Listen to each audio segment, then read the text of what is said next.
Shalom. First and foremost, I want to give all praises to Yahweh, Bahashem, Yahweh Shai, Yahweh being the true name of the Heavenly Father, and Yahweh Shai being the true name of His only begotten Son. Double honors to the elders and apostles of Great Millstone who rule well. Peace and blessings to you, Akim, pushing out this word in all sincerity and in truth. All right, so yeah, news came out this morning that that they halted the North Dakota access pipeline. All right, now this is all according to prophecy, man. All right, so we're gonna grab it real quick. This is Genesis chapter 49, verse 19. It says, Gad, a troop shall overcome him. All right. And in the tribe of Gad is you so-called Northern American Indians. All right. You so-called Native Americans. All right. You're the tribe of Gad, and it says a troop shall overcome him. All right. And that troop is talking about back when the so-called Europeans came over to this land, you know, the cavalry. All right, hey, that was that troop. All right, that cavalry was that troop that overcame the Gadites. All right, but it says, but he shall overcome at the last. All right, so in these last days, hey, the Lord had prophesied that the tribe of Gad is going to overcome this troop. You know, which is these devils, man. The so-called white man. He was going to allow them to overcome them. All right, and this is just an example of that. All right, you know, so. Hey, this is all according to prophecy, and but don't think that this is the end of the so-called white man, because the so-called white man doesn't like taking L's, especially from you Israelites, all right? You know? Hey, and just like before, when they came over here, those devils came over here, man, they were trying to make it seem like they were making peace treaties, you know? And at in the middle of those peace treaties, they were still killing you, man, in various different ways, all right? You know? All right, as a matter of fact, I got up this article, and I think it goes into that a little bit, too. This is from history.com, you know, American Indian Wars, and this goes into some of the history of these devils coming over here and trying to conquer our people, man. All right? But I want to grab this little excerpt and then drop to the bottom of it just to show the wickedness of this devil. You know, it says, on November 29th, 1864, one of the most infamous events of the American Indian Wars occurred when 650 Colorado volunteer forces attacked a Cheyenne and Arapaho encampment along Sand Creek.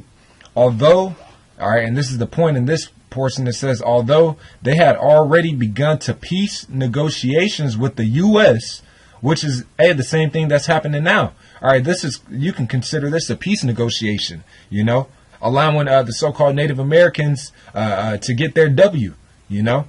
But we know that this devil is going to be the devil unto the end, man. All right, even in the kingdom, this devil is still going to try and be a devil. But he's going to have a foot up his ass, man, from you Israelites, all right. And it says, although they had already begun to peace negotiations with the U.S. government, more than 150 Native Americans were killed and mutilated, more than 2/3 of which were women and children. So even though the peace negotiations were in the works, they were killing you at the same time, man. Whatever the case may be. Hey, even a day before, I saw that they were in the morning they were spraying chemtrails right over the campsite, man. You know, so these devils, man, they're still gonna try and get the victory over you, man. This isn't the end of these devils, all right? And that's why the scriptures tell us to never trust thine enemy, man. So yeah, it might appear to at the surface that the victory was won, you know, but these devils still have things up their sleeve, man. They still got martial law coming, you know. They still want to chip you Native Americans. They still want to chip you so-called Hispanics, you Negroes, man, all you tribes, man. You know. All right, but even throughout history, man, the Lord has allowed us to defeat these devils in certain battles. All right, and even in these race riots, man, the Lord is gonna allow us to take vengeance upon these heathens, man.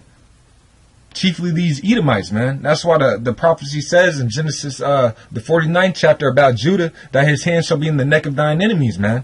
And the Lord said that he's going to use the tribes, the northern and the southern kingdom, as his battle axe and weapons of war. So in these race riots, man, hey, there ain't going to be no hope for these Edomites or any of these other nations, man.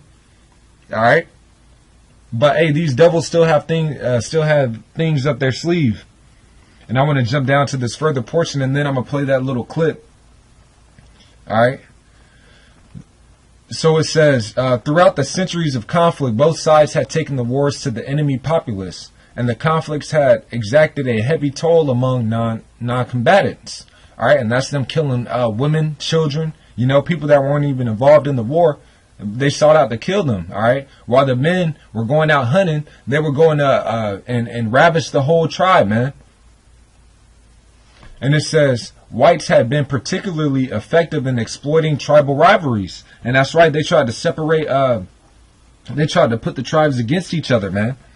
Just like they did with the so-called Negroes, with the Willie Lynch letters, man, in slavery. They tried to set the darker skinned Israelites, you Jakes, you Judites, all right, against the lighter skinned ones, the old against the young, These are tactics that Esau uses and has always used, man. He separates the tribes and then conquer them little by little, because he knows that if we're all together, which the Lord is bringing us together, all right, that he can't defeat us, man. All right, but continuing on, it says, Indian scouts and auxiliaries were often essential in defeating tribes deemed hostile by white governments. In the end, however, military force alone had not destroyed Indian resistance. That's right. So their military force wasn't the ultimate downfall of you so-called Native Americans, man. They always have to. They can't win a battle straight up, man. They have to find different ways to destroy you, man. And that's why the Lord, if their gift wasn't the sword, they couldn't conquer anybody, man. How do you think they conquered the whole land, man? The whole world, through the blessing that Yahweh Shem Yahushai has allowed them to have, man, which is that sword, all right? The Lord has used them, and he's going to, but then he's going to take that blessing away from them, all right? In these last days. And then we're going to be his weapons of war, all right? Instead of the so-called white man being his weapons of war, his sword, he's going to use us, the Israelites, man. And chiefly the elect that get that spiritual power, man, to cast forth, push forth judgment. All right. Only in conjunction with railroad expansion, the destruction of the buffalo, increased numbers of non-Indian settlers, and the determination of successive governments to crush any challenge to their sovereignty had white armies overwhelmed the tribes. All right. So yeah, man, they took your food away from you, which is the same thing that these devils are going to do again, man. They're finna cut off the food stamps for you Jakes, because that's what you're relying on. All right, they're finna cut off the food stamps, Hey, and even in this in this situation that just happened, they were fining people $1,000 if they were trying to feed them. All right, they were trying to starve you Native Americans out. All right, you Gadites out, man. So, hey, this devil is going to do the same exact thing, man. The devil will be the devil until the end, man. Until we up out of here, all right? And even past then, But going back to this video, I'll play a little bit of it, just make a few comments, and then that'll be it. I want to thank all those individual soldiers, Oregon, Florida. The Standing Rock Sioux tribe, which led these protests for months, pays tribute to the thousands come from far away to support it. They're buoyant, happy at the news that the U.S. Army Corps of Engineers won't allow the Dakota Access Pipeline to cross the Missouri River north of their reservation. This is the sacred site in the Camp, the Council Fire, where for months now people have gathered to pray for the success of this protest. And it looks like today the prayers have become celebration. And then that's another thing too, because I believe it was about probably about 2-3 weeks ago, while they were protesting, a field of wild buffalo came out of nowhere, and that was spiritual, man. A field of wild buffalo came out of nowhere, and that was just a sign that Yahweh Shem Yahushai was still with them, even though they're going off, and his prophecy still had to be fulfilled, all right, but the Lord, hey, he allowed them to get this so-called victory, but we know that the devil is still going to come upon the so-called Native Americans, all you Israelites, man, with great wrath, as it tells you in the book of Revelation, chapter 12. All right. These people celebrate by carrying mirrors, reflecting light into the sky. representing the rippling clear waters of the river, which this camp was set up to protect. But the Sioux and other Native Americans have seen government promises broken before. They're wary, as they've always been. And that's right, man. Hey, they know now it's being revealed, man, who these devils are, all right? That they're going to be the devil, all right? So they're second guessing them, which they should be, man. That's scriptural, you know, to never trust thine enemy, all right? It's a small victory. We'll take that. But we take it with caution. This is also the start of the fight for a clean energy economy, a new economy, a true cost economy. As popular as this may be in the protest camp across North Dakota, there's concern and... Here we go, Satan, man. Salakia. with suffering. All right. One of the state's members of Congress, Republican Kevin Kramer, said it was an unfortunate decision, sending a chilling signal to investors. This is a dispute that turned violent as recently as 2 weeks ago, with police using water cannons and tear gas against protesters. Tensions seemed to ease lately. Police said they were prepared to pull back from confrontational frontline positions. The hours before the U.S. Army engineers announced their denial of the pipeline permit had seen people link hands in what they called a prayer circle, and thousands of U.S. military veterans had been arriving to join the struggle. Once a Marine, always a Marine. I'm back in service now. And that's another thing too, man. As soon as these devils started getting involved, you know, like they actually care, man. As soon as they start getting involved, that's when they decided to turn things around, man. Because if it was just you Native Americans out there, you so-called Native Americans, they probably would have went ahead and just started killing y'all, man. But here it is. It's not a good look for them to be killing their own veterans, man, in this time that we're in, you know.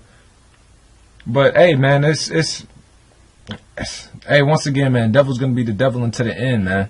All right. I don't get paid for it. I don't have any rank on me, but I'm still a Marine. I'm here to do whatever I can to help out. A bugler plays the end-of-day lament called Taps as the veterans gather at the camp's edge. They're here to stay, they say, and given the doubts and skepticism about this latest change in the pipeline project, no one thinks this camp will be dismantled anytime soon. Daniel Lack, Al Jazeera, Ocheti Shekoin Camp, North Dakota. Con. All right, and I'm gonna grab this last scripture because I quoted it a few times. All right, Salakia. Let me see. Ecclesiasticus chapter 12, verse 10.